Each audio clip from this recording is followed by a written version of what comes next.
Today I'm going to talk to you about getting set up to be able to transfer your image to your watercolor paper. And the first thing we have to do, you have an 11-inch by 15-inch sheet of paper, and you're going to need to make it a 10-inch by 14-inch image size. So the very first thing we're going to do is give the entire piece of paper a 1/2-inch border. And so I'm going to make a 1/2-inch mark at each end of the page. Notice in looking at your ruler that the longest lines denote the inch, here for the 9 and for the 10, and the longest line right in the center of those is the 1/2-inch. You're going to do that 1/2-inch mark 2 places on each side of the paper.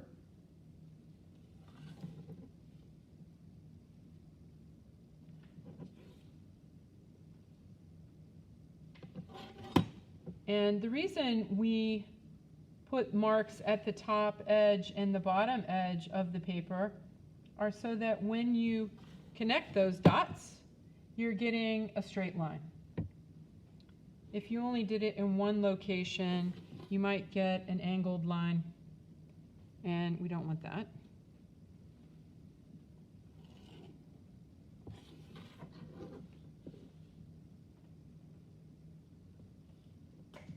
So this is going to give us a nice even border around all sides, and many cases we would tape this paper to another surface, and then we would just use that line to tape it to the other surface. So now you can see I have a nice 1/2-inch border on all sides of the paper.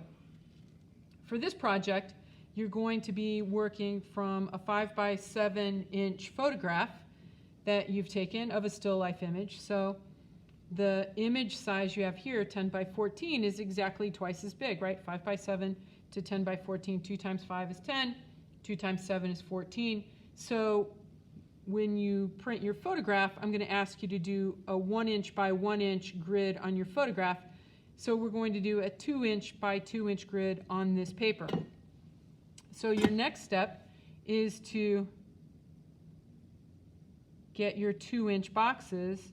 So I'm lining it up on my edges of my borders, and then I'm putting a mark at 2, 4, 6, 8, 10, 12, and there's already a mark at 14. Same thing along the bottom. 2, 4, 6, 8, 10, 12, and 14. And again, once again, I'm going to connect the dots. This time, however, very, very lightly. You can see I'm going to hold back on my pencil so that I don't apply very much pressure, and I'm going to very lightly simply drag the pencil across that surface.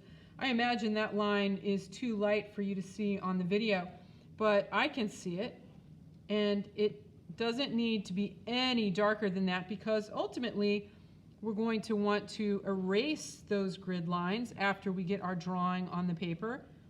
We don't want to show the grid. We don't want the grid to show through our painting. So I'm being very careful to just drag my pencil lightly across the surface. Once I get those marks in this direction, then I can line up my ruler on the other end and again make 2-inch increment marks on both ends of the paper. Let's do it this way.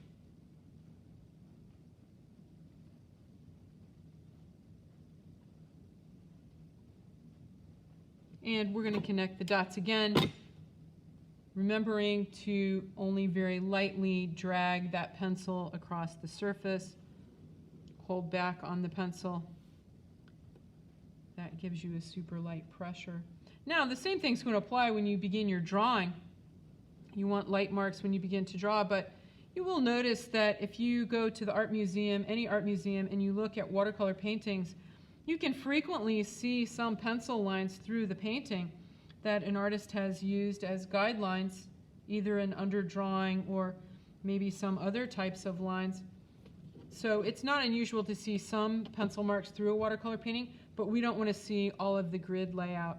So now, I'm not sure if you'll be able to see it or not, but I have a very light grid on my paper. And I'm ready to begin the transfer process. Thank you.